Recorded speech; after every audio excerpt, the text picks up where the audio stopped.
नमस्कार। आज हम बात करेंगे समाजवाद के बारे में। यह एक ऐसी विचारधारा है जो समानता, सामूहिक स्वामित्व और सामाजिक कल्याण पर जोर देती है। ये प्रणाली निजी स्वामित्व की बजाय संसाधनों को सरकार या समाज के नियंत्रण में रखने की वकालत करती है, ताकि सभी को समान अवसर मिले।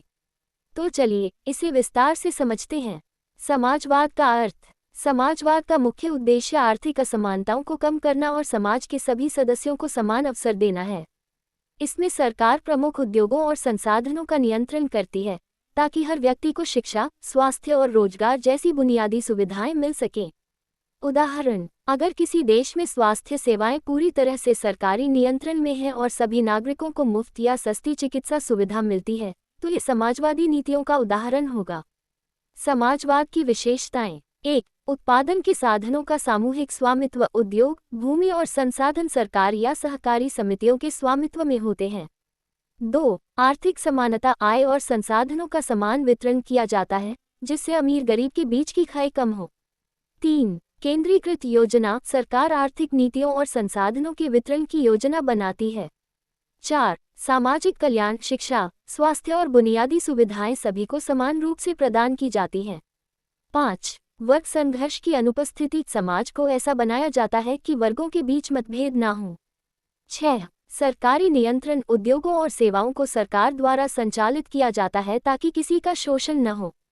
7. सार्वजनिक कल्याण को प्राथमिकता। मुनाफे से अधिक जनता की भलाई को महत्व दिया जाता है।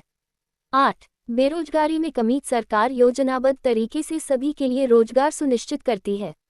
9. सहकारी जीवन। सहयोग और सामूहिक जिम्मेदारी को बढ़ावा दिया जाता है। 10. सीमित निजी स्वामित्व। निजी संपत्ति को सरकार के नियंत्रण में रखा जाता है, ताकि संसाधनों का सही इस्तेमाल हो। समाजवाद के समर्थन में तर्क। 1. आर्थिक समानता। संपत्ति का समान वितरण होने से धनी और गरीब के बीच का अंतर कम होता है। 2. सामाजिक कल्याण। सभी को मुफ्त शिक्षा, स्वास्थ्य सेवाएं और अन्य बुनियादी सुविधाएं मिलती हैं। 3. शोषण की रोकथाम। उद्योग सरकारी नियंत्रण में होने से मजदूरों का शोषण नहीं होता। 4. आर्थिक स्थिरता। योजनाबद्ध अर्थव्यवस्था के कारण आर्थिक संकट से बचा जा सकता है। 5. सामाजिक सौहार्द। समाज में वर्ग संघर्ष की समस्या समाप्त हो जाती है।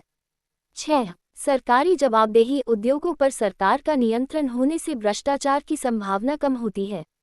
समाजवाद के विरोध में तर्क।